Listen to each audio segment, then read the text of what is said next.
আজকাল অনেক ব্লগার বা কন্টেন্ট ক্রিয়েটার এআই ব্যবহার করে গল্প বানাচ্ছে, ছবি তৈরি করছে, এমনকি মানুষকে বিশ্বাস করাতে মিথ্যা তথ্য ছড়াচ্ছে। এটা শুধু প্রযুক্তির অপব্যবহার নয়, এটা মানুষের বিশ্বাসের জায়গায় আঘাত। এআই নিজে ভালো বা খারাপ না, বিষয়টা নির্ভর করে কিভাবে ব্যবহার করছে তার উপর।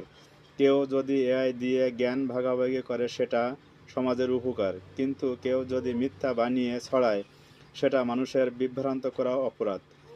এআই দিয়ে বানানো ছবি বা খবর এত বাস্তব লাগে যে মানুষ বুঝতেও পারে না এটা সত্যি না মিথ্যা। এই সুযোগটা এখন অনেক ব্লগার নিয়ে ভিউ বাড়ানোর লোভে।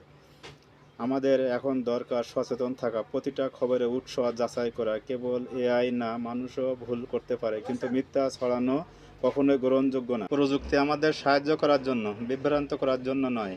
তাই এআই যেন আমাদের চিন্তা না বাড়ায়, বরং আমরা যেন এআইকে সঠিকভাবে